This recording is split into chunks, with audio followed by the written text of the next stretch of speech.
वंदे मातरम। नमस्कार, जय श्री राम। पश्चिम बंगाल पुनः आपको लेके चलते हैं एक ताज़ा मुद्दा, बड़ा मुद्दा, ज्वलंत जिसको कहते हैं आरक्षण का मुद्दा, जहां ओबीसी के नाम पर किस तरीके से खेल हुआ ममता बनर्जी के कार्यकाल में, और जिसके कारण से न्यायालय ने भी अर्थात हाई कोर्ट कलकत्ता ने भी, पश्चिम बंगाल के हाई कोर्ट ने भी उसमें दखल दिया और रद्द किया और फिर से उसको करने के प्रयास हुए। अब बात चल रही है कि आरक्षण के मामले में बीजेपी सरकार ने ओबीसी का 17% से 7% कर दिया।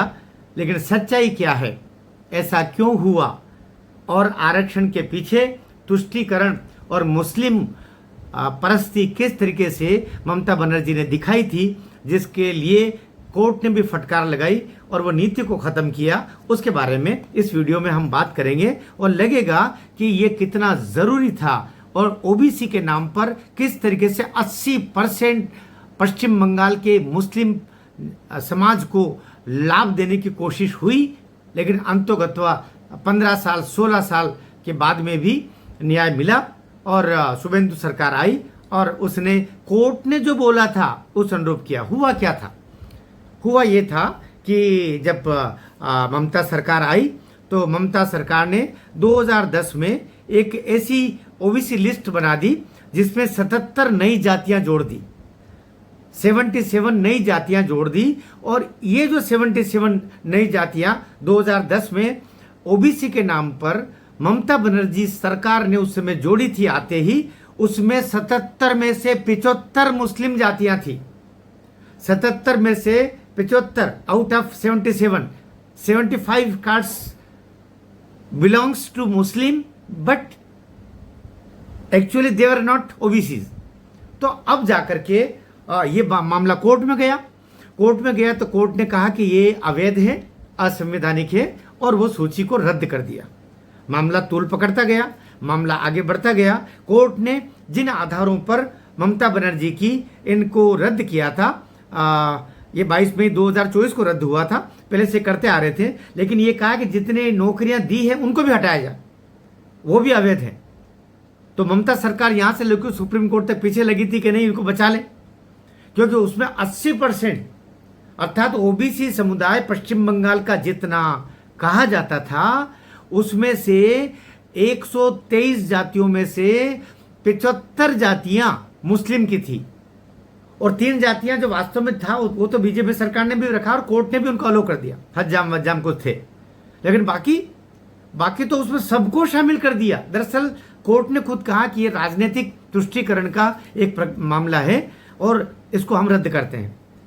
तो ये जब 22 मई 2024 को रद्द हुआ तो उसके बाद ममता सरकार गई। ये 2010 से मामला चल रहा था, रद्द तब से होना है क्योंकि उन्होंने ताबड़तोड़ एक आयोग बना दिया था और उस आयोग के माध्यम से किया। उस आयोग के जो अध्यक्ष हुआ करते थे, ताबड़तोड़ एक अध्यक्ष भी उन्होंने बना लिया था, और उन अध्यक्ष जी के माध्यम से ये किया गया कि इनको रखेंगे और इनको नहीं रखेंगे। वो जो घोष थे, शंकर घोष जी के द्वारा ये एक आयोग, उन्होंने भी फिर कहा कि बहुत जल्दबाजी में बनाया गया है और इसीलिए गलत हुआ। कोर्ट ने किन आधारों पर उस आरक्षण को रद्द किया, अर्थात मुस्लिम जातियों को, मुस्लिम ओबीसी के नाम पर जिनको शामिल किया था मुस्लिमों को, किन आधारों पर कोर्ट ने रद्द की सूची पहले सुनिए। जो 22 मई 2024 को हाईकोर्ट कलकत्ता ने उसे रद्द किया था, आधार था, कोर्ट ने कहा कि 2010 से 2012 के बीच ओबीसी लिस्ट में जो 77 नई जातियां जोड़ी गई हैं, कोर्ट ने कहा ये वे अवैध और असंवैधानिक है। कोर्ट ने आगे फिर कहा आरक्षण का आधार धर्म को बनाया गया जो अवैध है। कोर्ट ने कहा कि सिर्फ 7% ओबीसी आरक्षण वैध है और 66 जातियों को ये वैध माना जाएगा, 66 आउट ऑफ 123।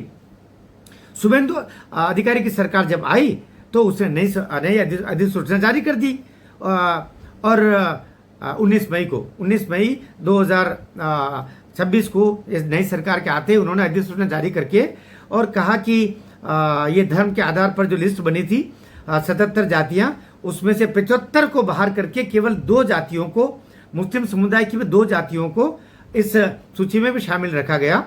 और बाकी सबको हटा दिया और ये कहा कि ये जल्दबाजी में किया गया गलत फैसला था और उनके जो जल्दबाजी में फैसला पिछड़ा वर्ग कल्याण मंत्री गौरीशंकर घोष ने भी उसको फिर स्वीकार किया और 113 नई जातियों में से फिर इन्हीं को केवल रखा।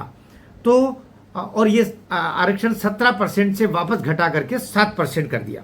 अर्थात ममता बनर्जी ने 2010 में 75 नई मुस्लिम जातियां जोड़ करके आरक्षण की सीमा 7% से 17% कर दी थी, 7 से 17 कर दी थी। कोर्ट ने उसको रद्द किया और अभी शुभेंदु अधिकारी की सरकार आने के बाद में उन्होंने कोर्ट के आदेश को ही क्रियान्वित कर दिया और वापस 17 से 7% करके कोर्ट ने कहा था कि ये जातियां नहीं होना चाहिए, अवैध तरीके से मुस्लिम तुष्टीकरण के लिए घुसाई गई है, उनको वापस निरस्त कर दिया। अब ये रोना पीटना शुरू कर रहे हैं क्योंकि उन्होंने 74 उपजातियों जो बाहर अब की है उनको पहले उसमें शामिल कर दिया था और अब जो रखा है पहाड़िया, हज्जाम, चौधरी, बस ये 3 मुस्लिम जातियां रखी है ओबीसी में से, बाकी सबको हटा दिया। तो 80% जो जोड़ दिए थे वो सब अब बाहर हो गए। परिणाम की 2010 से अब तक 12 लाख, आप सुनिए आंकड़ा, 12 लाख ओबीसी सर्टिफिकेट जारी हुए थे, वो सब अब रद्द हो जाएंगे। 12 लाख सर्टिफिकेट पश्चिम बंगाल में रद्द होंगे ओबीसी के और जिनको इन आधारों पर नौकरियां मिली वे भी सब अब बाहर होंगे। अब नई लिस्ट में कुछ हिंदू जातियों को उन्होंने जोड़ा, वे रखे कुर्मी, नाई, तांती, धानुक, कसाई, खंडेत, कोवाल, स्वर्णकार, इनको शामिल किया जो हिंदू जातियां थी और ये ओबीसी थी भी सही, इनको शामिल किया। पहले नहीं था ये, पश्चिम बंगाल की ममता बनर्जी सरकार ने इनको आउट रखा था और उनको जोड़ लिया था जो कहीं से कहीं थी धर्म के आधार पर। तो अब जाकर के 12 लाख ये अब बाहर होंगे। 80% मुस्लिम समुदाय को उन्होंने जोड़ लिया था, वे सब अब बाहर होंगे। कई सारी नौकरियां एंजॉय कर रहे थे वे भी खत्म होंगे, लेकिन डिंडोरा पीटा जा रहा है ओबीसी के साथ में ऐसा कर दिया। अरे भाई ओबीसी कौन? तुमने ओबीसी के नाम पर मुस्लिम तुष्टीकरण सब मुस्लिमों को अंदर भर दिया और सोच रहे हो कि इससे यादव का फायदा हो गया, इससे पटेल का फायदा हो गया, इससे पाटीदार का फायदा हो गया। इनको किसी को नहीं हुआ था। इसलिए मैं तो कहता हूं जब मुस्लिम एक दफे कोई हो जाता है उसमें जातियां होती नहीं हैं तो फिर ओबीसी का किसी भी तरीके का फायदा मुस्लिम समाज की किसी भी जाति को नहीं मिलना चाहिए। जिस तरह ईसाइयों में कोई ओबीसी नहीं होता, इस तरीके से मुस्लिमों में भी नहीं होना चाहिए। सरकार को इसके संदर्भ में और क्लैरिफिकेशन देना चाहिए ताकि ये जो आरक्षण के नाम पर कुछ विधर्मियों के द्वारा लूट मचाई जाती है और सचमुच हिंदू समाज के जो ओबीसी के बंधु होते हैं उनके पेट पर लात मारी जाती है, उस पर रुकावट आनी चाहिए और इसको न्याय संगत किया जाना चाहिए। शुभेंदु सरकार ने ठीक किया है, आपको भी लगता है कि ये ठीक किया है तो कमेंट बॉक्स में ज़रूर बोलिएगा, बताइएगा। मैं इतना ही आपसे निवेदन कर सकता हूँ और चैनल पर नए हो तो सब्सक्राइब कीजिएगा, शेयर कीजिएगा। भारत माता की जय।